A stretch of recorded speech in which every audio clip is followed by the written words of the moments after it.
A very good evening to you. Thanks for joining us on the Thursday edition of the show. I'm Yemi Adebayo. Well, tonight on the show, we'll be talking about the aftermath of the Europa Conference League. Of course, Olympiacos winning that trophy for the first time in their history. We'll come home to talk about the Federation Cup. We'll also talk about things happening on the domestic scene as the Super Eagles prepare for the crucial 2026 FIFA World Cup qualifiers. We'll be taking a look at that. Some of the players I've been speaking, we'll listen to them as we go on the show. And we'll also talk about the women as well. All right, this is a two-man show. My colleague, Austin Okonakwan, is suited and ready as we take this trip together.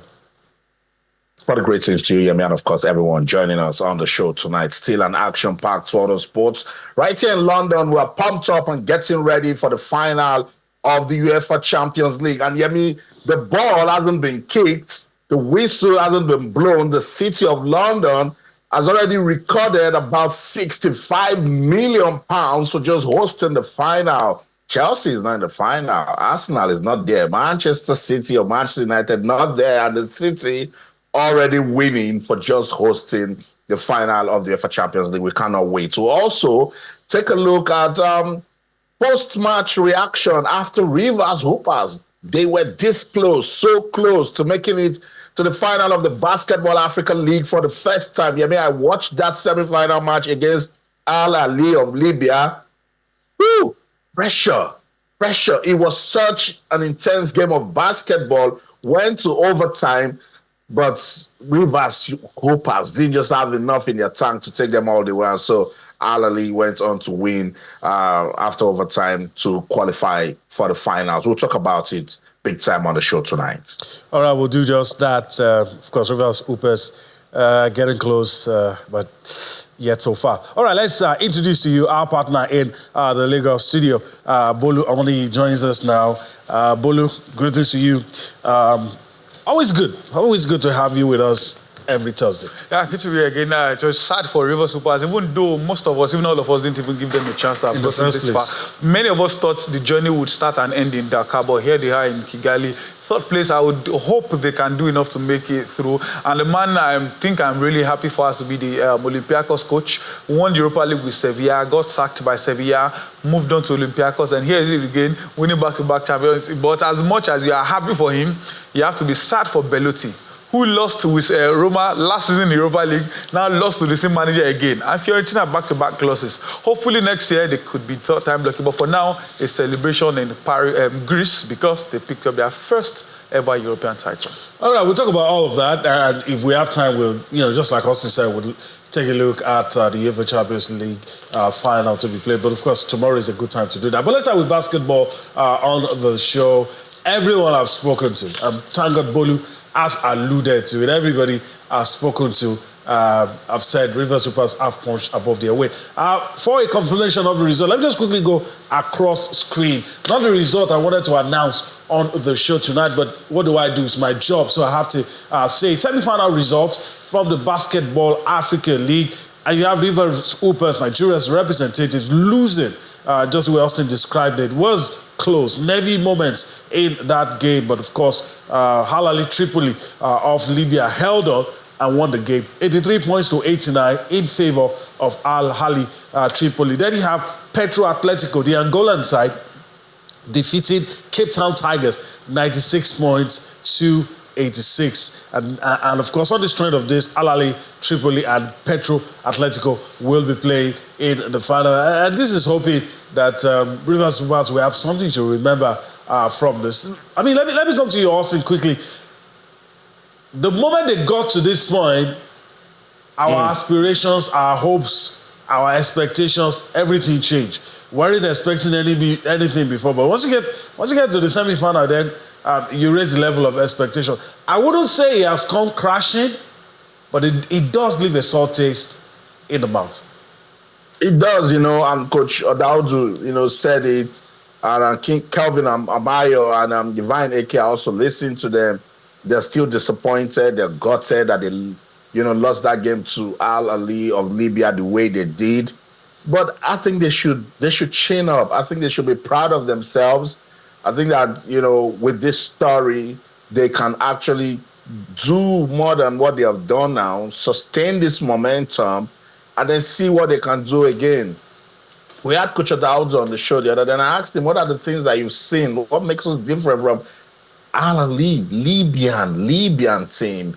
Yes, Angola big time with their basketball, but with the way Rivers Hoopers approach this game, they should be proud of themselves and keep the lessons learned. At halftime, Al Ali led by 11 points. They went into the break confidently with 11 points lead.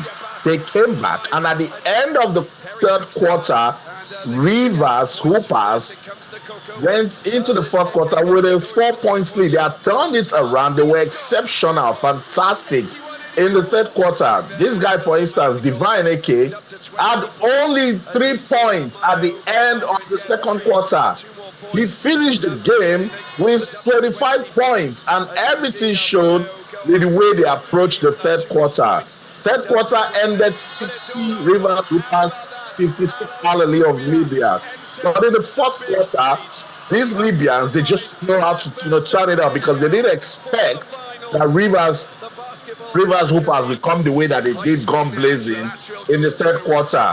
So at every point, if Rivers Hoopers gets in the lead, they make sure that they cut it down to 1 point. They kept cutting it down to 1 point. And their big man, Lualua, was so good with the 3-pointer. And each time they were doing that, I knew it was going to be difficult for Rivers Hoopers. It ended 73 apiece at the end of the first quarter. And by the time they got into overtime that was to be played for 5 minutes, it was Al-Ali of Libya all the way. That's a painful loss for Rivers Hoopers, because they did put up a good fight. They were expectant. But hey, chin up, learn the lessons, and come back stronger. All right, come back stronger. That's what we're expecting them to do. Well, aftermath of that loss means they will be playing in the third place. So just give you confirmation of that right there on your screen. Third place fixture, Basketball African League, Rivers Hoopers of Nigeria up against Cape Town Tigers. We wanted the top prize. We'll make do with the bronze if that's all we're going to get. Bolu, let me come to you quickly. Your thoughts. I don't want to use the word disappointed, because we never expected them to get this far. But there's that part of us as Nigerians, once the team begins to do well, you begin to want more. Yeah, when you don't expect much from anything, then when your hope rises, you think, okay, we can get more from this. In reality, like all of us have said earlier, we didn't expect them to go beyond Dakar. And I think one of the best decisions they did was getting Will Perry to the squad. It's been superb for them all through the competition. I love how they fought back to get into the game in the third quarter. Could they have done a bit better? Yes, but for a team that defeated Al-Ali of Egypt, for them to do that, it means they are good enough. So losing to them is not bad. They defeated US Monastery before this field. So I think they are good enough. Unfortunately for River Super, we couldn't get gold or silver. But I'm sure even if for whatever reason they lose the third place game, I'm sure they should get heroes welcome when they get back home, because they went with their hopes high, and here they are moving so far in the competition. They shouldn't get their chins down. I think they should chin up, like Austin Riley said, go to the third place game tomorrow. If you can win, fine. If you don't win, we'll still celebrate here, because so far so good. No Nigerian has ever gotten this far, and here they are in the third place match. So hopefully they come home with the bronze medal, and if not, like they say, you try again next time. All right, they'll try again next time. That's what we expect them to do. All right, let's talk about the Super Eagles of Nigeria. I like to call this squad the golden generation, laced with talent all over. A lot of people call them a young squad. I don't think they're young anymore. It's a golden generation, and I hope this generation gets to give us something. I want to talk about the players, Bolu, Super Eagles and Leicester City midfielder Wilfred Ndidi has inspected facilities at the remodeled Maracana Stadium in Ajegunle, Lagos. He was there. And he also talked about the Super Eagles. A lot of things that he said. And of course, his team just returned to the English Premier League. A lot is expected from this young man. But then again, let's start first by giving back to the society, which is something that is inspiring. It's huge. Every time I see players getting back, one of the things I've said over time is I wish every Super Eagles player, when they are retiring, can play at least 1 or 2 years in the NPFL. I think it will go a long way. Imagine you are watching maybe an Oriental derby between Enyimba and Rangers, and you are seeing maybe Mikel Obi in Didi with one side, the other side you are seeing Ahmed Musa, and like it gets more traction for the team. But aside that, coming home to do, we see Asisa Toshoala do stuff like that. I think we've seen Uche Nakano, we've seen Ahmed Musa do lots of things. It's inspiring for those that want to be these guys. Maybe as a football player, I'm a defender. I'm looking, yes, as much as you'll be looking at the like of Ramos and the likes, you won't play for Spain. So definitely in Nigeria, you'll be looking up to, okay, what Trustekong does, what the likes of Omero, especially those that grew from the slums in Nigeria to rise to become the best. So when you see things like this, it inspires you hope. It tells you, I can be who I want to be. Because these guys were also from the streets of Lagos, streets of wherever, and they moved on. And this guy also played there. Some people are not that level anymore. But they come back home, they go there, invest money, invest skills, invest things. I think this is inspiring enough. And hopefully they get to win something as well. So we'll wrap up and cap up the inspiration for the young generation. Let's listen to Super Eagles and Leicester City midfielder Wilfred Ndidi. When you relegate and then come back up, it means there's so much expectation. Not just from people around, but also from the players, because we know where we're coming from. And if you ask, 99.9% of the players don't want to go back there because it is very difficult down there. So it is really interesting to be back in the Premier League to see what we can do going forward. Enzo is an amazing coach. He's an amazing coach, trust me, and a friendly guy for that matter. Like what I say is that when he came, we love football. You know, like everyone loves football in the team. We want to play. Tactically, we never knew about football. Tactically, you can say 99.9% of the players never knew about. Like, so no disrespect to all the managers. Every manager has got their own tactics. But the way Enzo fits in with the different dynamic of the players and style and everything, trust me, it's really, really amazing. I feel bad for him because it is very, very, he's going to be missed because Victor, you know, everyone knows Victor is a street player. I call him a street player, a street footballer, because he also, you cannot sleep on him. You cannot sleep on Victor, because even you as a defender, you cannot relax, and he's going to get out to you. So I think it's going to be missed, but you know, looking forward, we have so important game to go on. So I know he's going to be part of the team. He's going to support the team. But I know he's gonna be missed. But I know he's gonna support the team wherever he is. But I think it just boils down to the players to just try to get the game here. The players are 100%. It's like 100% supporting him. The games we played against Ghana and Mali, he was alone. As I said earlier, he was alone. He was basically the coach. He was basically the assistant. He was basically analyzing. He was basically, even the game day, was taking the warm up. You don't see things like anywhere. The manager is the manager. He's always got assistant. So, but he did really well, because having him alone to actually take the team, he's done an incredible job. And his style of play, even with a few days, he's trying to implement what he wants us to do. We as players, we understand where he's coming from. We understand what he wants. So it's very interesting to see what will come up in the coming days and then the games. So we look forward to that.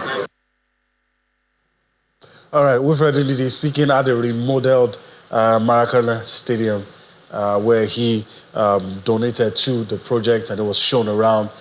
He's impressed with the facilities. Let me yield to Austin. You listened to him. He talked about a whole lot of things. Some of the things we may not even have time to talk about, but I'm very sure the attention will be on the things he said about the Super Eagles, the new manager, of course, the things he said about Victor Osimhen, and of course how he expects things to go for the Super Eagles. Yeah, shout out to Wilfred Ndidi. You know, I used to tell him that he's a kid from the block and he hasn't forgotten his values. So going to Maracana Stadium, being with those kids, you know, is a good source of inspiration to upcoming talents right there in Lagos. I love it so much. Back to the Super Eagles, he gave Victor Osimhen his flowers, and rightly so. You know, talked about how you can't sleep on Victor Osimhen as a defender. Talked about how Victor Osimhen is always fighting for the team. And yes, we said that we know that he will be missed, but with the quality that we've got in the squad, we expect them to go all out, and get the job done for Victor Osimhen, who is missing. Now, Nathan Taylor has also pulled out of the team, citing family reasons. I love the fact that Finidi Jod looked inwards, calling another fullback from Rangers. And Olawin has also been called to camp. That's a former Enugu Rangers player also. So all of this, we're beginning to correct some of the things that have been, missing, or should we call wrong, for some people who actually follow the league. But shout out to Wilfred Ndidi, who has taken this opportunity to, go back home, take a look at infrastructure development, take a look at talent discovery and development, and found a way to tie it to the top, the Super Eagles, where we're expecting them to always perform. So that's a good assessment of the team, and I just hope that he understands, him and his teammates, they understand the mission. Let's just pray that injury, will not pop up. We missed him so much at the AFCON due to injury. So now that he's back in that midfield, everybody is, having some level of hope that some stability is back in there. If he's there, Frank Onyeka, Alex Iwobi, Yusuf Abdullahi, we've got some options right there. So shout out to Wilfred Ndidi and everything he's doing back home in Lagos. We're monitoring and we love it so much. All right, we love it so much. But look, I mean, like I said, it wasn't part of the script, but I said it. We're blessed with players now. But I used the word golden generation. I remember the last time the word was used with a team, it promised so much, delivered so little. The generation that had Steven Gerrard, Paul Scholes, Frank Lampard, talent all over. But at this moment, you expect, as we're approaching these qualifiers, that the Super Eagles will come good. Well, I think that word or phrase, golden generation, is more like a jinx to many national teams. Talk about Belgium, talk about even Nigeria at some point. But it feels like the team has been growing steadily. 2019, we picked up the bronze medal. Last time, they picked up silver. Who knows, maybe next time in Morocco, they can go for gold. But it's definitely not going to be easy. It takes teamwork as well. Like some person will tell you, put 11 dodgers together. If they work together as a unit, they may end up winning something. That's been my worry for some players not being available here and there. I always tell, anytime a player pulls out, we're always scared about, are they intentionally pulling out, especially when it comes to friendly, or they are truly pulling out for whatever reason. But the advantage of talent in Nigeria is we have more than enough, especially in the attacking phase. And like what Austin Riley says, it just shows that we're doing something at least right with the MPFL. That's why with the injured players or those pulling out, we are replacing them with local players. For those that want Finidi to fail, I just won the game against South Africa first. Let them first collect, maybe 2 or 3. Then the people start building trust, and they beat Genero. Genero, I'm sorry, we still like you, but beat Genero. Then from there, we know what to do. Talent is, even if you remove all the Super Eagles players and bring in new boys, talent is never a problem for the Super Eagles of Nigeria. Hopefully, whatever happens, whoever gets to play, whoever gets to start, will do enough to pick 6 points in the 2 games against South Africa and Benin. Then we'll move on from there. All right, that's what we're expecting, that the Super Eagles will get the job done. It's not a good start. It's not been a good start. That must be said. But even in spite of how we started, we still have so much confidence that the Super Eagles will bounce back and of course, turn things around and ensure they secure the ticket. All right, we need to go on a break right about now. When we return from that break, it's still the aftermath of the Nigerian Women's Football League. The champions are celebrated. We'll talk about that. We'll also talk about what's happening with the Federation Cup. We look at the teams that have advanced to the last 8. We'll talk about all of that when we return from this break.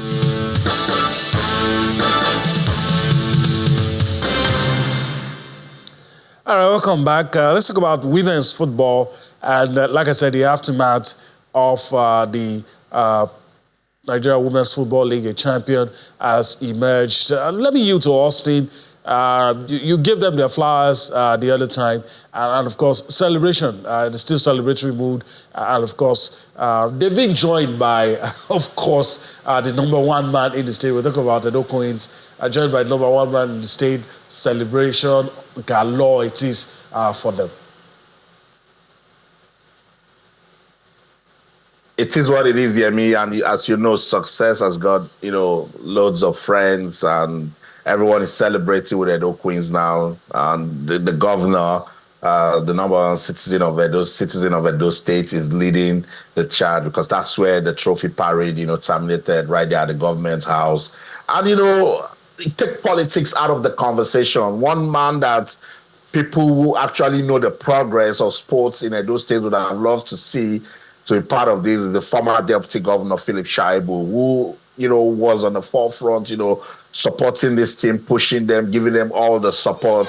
Unfortunately, he's not, right there at the helms of affairs anymore in Edo State, so he cannot share in this celebration. But in the background, he should be proud of everything that he has done. I also give flowers to the Betsy Obaseki women's football tournament. It has done well to develop football in Edo State. That one also cannot be overlooked. Edo Queens, they have shown that they can compete. They were so close the other time. They didn't win it. But from the moment they won the Betsy Obaseki, women's football tournament, I said, yes, it seems it's going to be their year. When we went on that short break and came back, they put on the heat. And from there till the Super 6, they didn't look back. And some will not understand. Yes, it was really a tough group they emerged from. Also at the Super 6, they had Rivers Angels and Bayelsa Queens, who were actually playing with so much home support.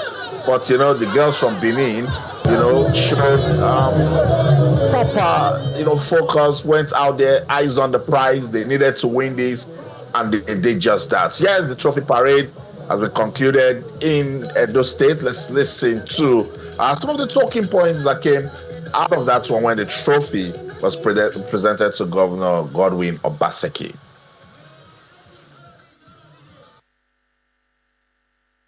For 29 years, this trophy has applauded us.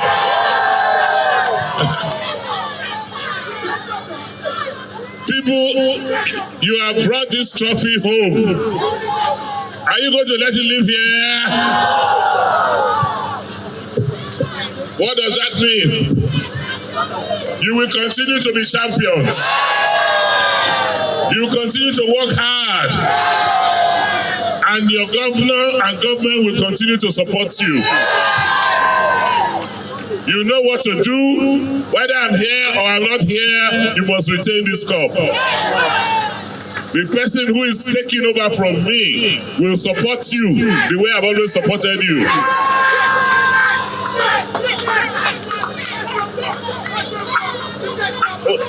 So I know what to do. But I don't try. There's no other way we can say thank you. Money alone will not do it, but we will give you money.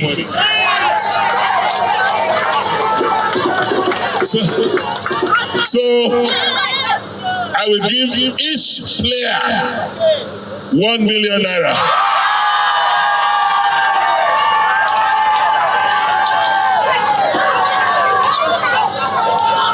The coaches 5 million naira.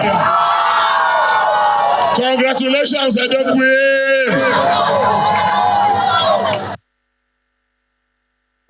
Yeah, good money can actually make you shake. It wasn't all about the money, but it was good to see the girls being appreciated. And Bolu, there's just something we can learn from Edo State and the way they turned around football. Last year, it was Bendel Insurance winning the Federation Cup. This year, Edo Queens winning the Women's League. There must be some lessons in there for other states. I think this is the kind of thing we say about government-owned clubs. These are the things we should be seeing from government-owned clubs, not owing here and there, abandoning the players and everything. I think even the Bendel Insurance are one of the few clubs that have a brand sponsor, jersey sponsor. So this is type of thing. Many thought there will be issues after it wasn't Shaibu again in charge, but it still feels like the transition moved on from there. There's no better thing that you want than the owner of the team be fully involved in their celebration, their joy and everything. Definitely would have had plans and all, but taking out time to celebrate with the girls, like you rightly said, it's not necessarily about the money. The fact that I shared in their joy, celebrate. Some of those girls have probably never seen the governor before. Maybe just watch on TV, standing side beside him, getting handshakes and all. I think it's a good win for them. It would definitely motivate them to do better next year. Maybe get the President Federations Cup next year if the name remains the same, or even defend their title, or go as far as bringing no medals for the CAF Women's Champions. I think it's good celebration for them. We don't even see trophy tour like this most of the times here. Sometimes I've seen a trophy tour in a lorry. We've seen it. So I think it's good celebration for both the state and the players and the girls. There's no better motivation. And the money is definitely a huge motivation for the players. Hopefully next year they get to do the same or even do better. Yeah, we hope so. Especially at times like this, the money is huge. The money is good, rather, and you could feel it, you could sense it from the applause and the shouts. All right, so better luck, or more luck, should I say, for them when they represent Nigeria on the continent as the best female team in Nigeria, courtesy of winning the NWFL, and I wish them all the best. All right, let's move on and talk about the Federation Cup, the President's Cup, should we call it now? But we try to get the name right and the balance. All right, so matches played, and of course teams have moved into the last stage. I'm going to go across in a bit to talk about it. But Bolu, the last time you were here, you were talking about the Korodu and Inter-Lagos, how you would have loved two of them somehow to get to the next round, but one had to drop off. And so here we are. And it was a good display. One thing I think we still need to give huge kudos to, both teams are relatively new. I think Ikorodu City started like 2 years ago, thereabout. Inter-Lagos started last year, and here they are in the quarterfinal of the Federations Cup. They are in the Super 8 as well. I hope both of them, at least both of them can qualify for the NPFL, will do what to qualify for. Inter-Lagos, at least I have, how they've grown. So I remember how poor they started the season, but they suddenly picked themselves up. And the game, I think they picked up an early red card in this round of 16 game against Ikorodu City. It's probably a good revenge. Remember, Ikorodu City defeated them in the Lagos FA. And here they are in the round of 16, beating them, winning via penalties. It's good football for Lagos. For all of us in Lagos, obviously, we want to watch league football, watch better football here in Lagos. Hopefully, they go as far as probably. If they win it, it's huge success. But there were loads of shockers in this round of 16. And for me, I think I'm excited for Inter-Lagos. They are not part of them. But either of them could have won it, either could have qualified, and I'll still be excited for both of them. So, good one for Inter-Lagos for getting to the quarterfinal. All right, let's talk about the results now. We'll start with the guys, then we'll, talk about the ladies. We'll start with the guys, we'll pause. Then we'll talk about the ladies. All right, round of 16 result. Bolu has already talked about one of those matches at the bottom of your screen, Ikorodu City and Inter-Lagos. Of course, they had to be separated via penalties, and of course, Inter-Lagos winning eventually. We talk about wiki stories at EFCC. We said there were not going to be any arrests. There weren't any arrests, but EFCC made sure that they're the ones going to the next round. Then, of course, Kebbi United defeating Aqua United by a lone goal. El Kanami Warriors defeated Shooting Stars. I was thinking Shooting Stars were going to advance, but it's all over for them. Still some other results. These are some of the results. Some other results in the round of 16. Interesting matches played. Kwara United played a world draw with Abia Warriors, but of course had to be separated via penalties 4-3 in favor of Abia Warriors. Sokoto United defeated the Aba Elephants. I wasn't expecting that. Just like Bolu said, many upsets. Sunshine Stars, I beg your pardon, defeated Rivers United. I was thinking Rivers United, now seeing that, look, we might not be able to get things to work throughout the league. Maybe they'll focus on this, but, they're out of this one as well. Katsina United played a world draw with Kano Pillars, and they had to be separated. A lot of penalty kicks in that one. 8-7, he ended. Kano Pillars taking it on that one. All right, on the strength of all of this, let's see what it's going to look like in the quarterfinal. For the men, we're still talking about the men. We'll talk about the men, we'll pause, we'll go to the ladies. For the men, this is what is going to happen. EFCC will take on Kebbi United. The game will be played in Kano. Then you have El Kanami Warriors taking on Inter-Lagos. A game will be played in Abuja, the Federal Capital Territory. Abia Warriors taking on Sokoto United. It's going to also be played in Abuja. And of course, Sunshine Stars, the Akure Gunners, will take on Kano Pillars. The game will also be played in Abuja. So let me pause and yield to Austin. Austin, Bolu said, and I agree, 100%, many upsets. You would expect that in that's the nature of this competitions. But even at that, did you expect Rivers United to be out? Did you expect Aqua United to be out? Did you expect the Aba Elephants to be out? It's shocking. I looked at the President's Federation Cup result and I was like, what's going on? Like Aqua United, how can you explain this? You're having a terrible season. You just went away to beat Ruby Stars 2-1. I would think you're on fire. Next thing, you cannot beat AB United. You look at Eimba. Eimba went away to also win in the league. They look good to compete for the league title. They couldn't beat Sokoto United. So you take a look at the teams from the NNL. They are actually bossing the President's Federations Cup. Quarterfinals. We have 5 NNL teams now and just 3 MPFL teams. And these MPFL teams, they've put them against themselves. So at the end of the day, we might just be seeing 2 teams from the NNL playing in the final of this year's President's Federation Cup. And that's the beauty of it, you know. That's why it's called the Upset Cup, you know, for me. So I like it, but for teams like Aqua United, you would expect them to, okay, this is just the only shortcut we have to just jump through the back door and see who can get to the continent if we can win, you know, the President's Federation Cup. For Eimba, they could also use it to show superiority, that look, we are the elephants. We can actually boss any team. But they couldn't do just that against Sokoto United. You take a look at some of the results that happened, you'll be surprised. Sunshine Stars, no surprise for me, against Rivers United because they're both, you know, MPFL teams. But in all, you want to just say shout out to the NNL teams for giving us the right things to talk about, because these are the things we want to come here to talk about so people can understand that it is competitive, you know, with the FA Cup. So I love it so much. Let's see what the quarterfinals will produce. All right, let's see what the quarterfinals will produce. Quick one from Bolu. I know you talked about the Lagos, but any surprises for you as well, quickly? It has to be the Eimba game. That has to be the biggest surprise because Eimba even had 2 penalties in that game where they missed both. It was written in the stars for them to be eliminated as well. And like I also said, 5 teams in the NNL. You know, when people tell you the second division is always the most important league in almost everywhere in the world, I think this is proving it. 5 of them here, and you will be surprised to have just 2 of them in the final of the Federation Cup. We could make it more interesting. Imagine 2 teams that will probably meet themselves in the NNL Super 8 playing together in the final of the Federations Cup. Irrespective of what happens, I'm still expecting more here. So don't be shocked if you see a team from the NNL make it through to the final. And I'd love to see Inter Lagos. It could happen just like Austin said. 3 top flight teams, 2 of them are going to knock each other out. Exactly. So you're going to have one. So you never can tell what's going to happen. All right, let's talk about the ladies now. Let's go to the ladies. Let's start from the round of 16 results. Switch gears to the ladies. And there you have it. Bayelsa Queens and Nazareth Amazons, after regulation time, 1-1, had to be decided via penalties. Nazareth Amazons taking the day, 6-5.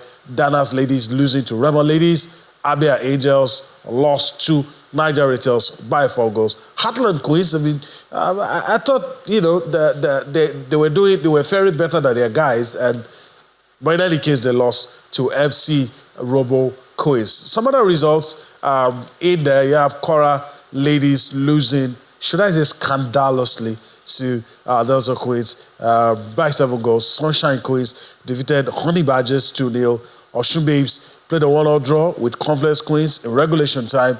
At the end of the day, they were able to scale through 4-3 fire penalties. And the Doe Queens, well, in spite of all the celebrations, lost to Rivers Angels 4-1. All right, let's look at quarterfinal fixtures for the women. This is what it's going to look like. That's why Amazons up against Rebel Stars ladies, Niger Rattles up against FC Robo Queens, Delta Queens against Sunshine Queens, Oshun Babes against Rivers Angels. Interesting matches to look forward to. Bulu, quickly, your thoughts on this one? I think the biggest surprise, not surprise in terms of losing, but surprise in terms of results, is the WFL champions, Edo Queens, losing a huge 4-1. Yeah. I think they are still in the celebration mode for that final. But 7-0 for Delta Queens just showed they are not anybody's mate here. They can go as far. Robo Queens on their day can beat literally anybody, but most of the time it feels like the days don't come like it used to be. It will be interesting to see them go far as well. But the women's game in the Nigerian football is like women's tennis. It's hard to predict who will come up today. A can be superb. The next day, everything changes. So, but like my usual bias for Lagos-based clubs, I would love Robo Queens to do so well. But Remo Stars ladies out of the blues, just like the men, just like the academy boys, talking about the academy boys in the NNL, Remo guys are doing so well. They just pick themselves up, and here they are in the quarterfinal of the women's game as well. So hopefully they do enough to progress as well. But for the women's game, anyone who progress, I'm always in support of them. Why? Because I love how the women's games are always well planned out. So anybody who wins amongst them, I'll be excited for them. All right. So let's travel abroad. We're going to somewhere not too far from Austin, but the roots, the story started very close to him. It's moved on to Germany now, but the story started very close to Austin. And, well, for laughs, Vincent Kompany, now the new manager of Bayern Munich, will be listening to him in a bit. But, Austin, do you find it amusing that almost everywhere you have Pep Guardiola's disciples and top clubs wanting to listen to Pep Guardiola's opinion about a coach before they hire him? This man's influence on football is something that needs to be studied. But in any case, did this surprise you? After many managers turned them down, it appears that they had to go for Vincent Kompany. Obviously not the first choice, but are you surprised he landed the job?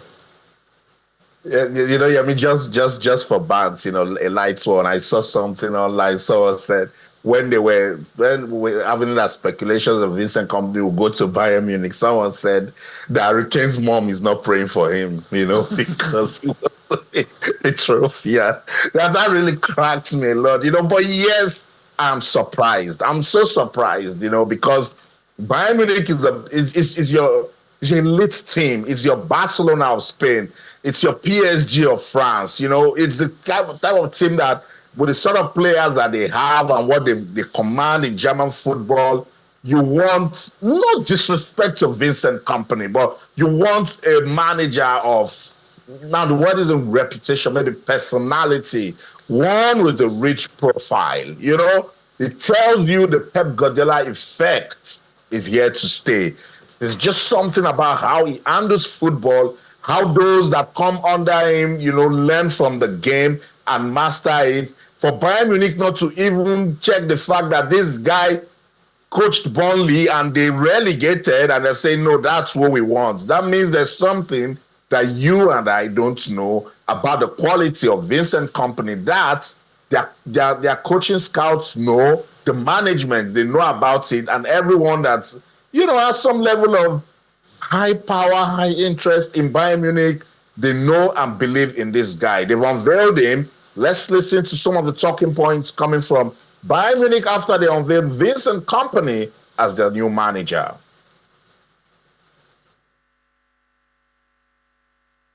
For me, I know that no matter which club you're at, but especially top clubs like Bayern Munich, you have to be internally on the same line. Whether the outside world thinks that you are or not is actually not important. It's inside the building. You have to have that feeling. And so I felt that. And so that was why the opportunity was so interesting. And then on the other side, what you learn is you learn a lot by yourself. So the first year, and it's the only thing I want to say about it, the first year you have 46 games. I think out of the 46, we only lost 3 games, 101 points. The highest of the highest that the club has ever achieved in terms of points return. And then the next year, you have a tough season in the Premier League, with, of course, from the start of the season, we knew that we were in the bottom 3 in terms of budget, but it doesn't matter. The feeling is always that you can, like I said, go to the Champions League. That's the feeling at every start of the season. But what you learn about yourself in the very highs and the very lows is that you can be consistent. I wasn't any different when we were champion 2 months before the end of the season. I didn't prepare training any differently. I didn't approach players differently. I didn't work less to prepare games. And when we were struggling and losing, I didn't start the Monday of the week, the first day of the week, complaining about my players. They're not good enough. They're not scoring. I didn't. I stayed calm. I supported my players. I supported the staff. We stayed calm. The building was extremely motivated. The energy was there until the last training of the season. But to put yourself in those 2 extremes, it's not easy to be consistent like this. And then we talk about, again, now this club and this journey. I have no intention to all of a sudden become a different person, and I don't think that's what they want. And yeah, I'm looking forward to bring this as well to this club. We're also looking forward to it, Yemi and Bolu, because next season he will be going against some stiff competition. Leverkusen, they're on fire. Stuttgart is on fire. Borussia Dortmund on fire. And there's also Mainz. So best of luck to Vincent Kompany, but he should be ready for this challenge at Bayern Munich. Yeah, it should be. All right, let's talk about a German who's not in Germany now, but is going to Spain. A lot of people have said, look, it looks like he's been set up to fail. That's some opinion. I'm not saying that's what the case is. Hansi Flick, Bolu, I don't know what else to say. He's going to Barcelona. The former Barcelona manager says the next Barcelona manager is going to suffer.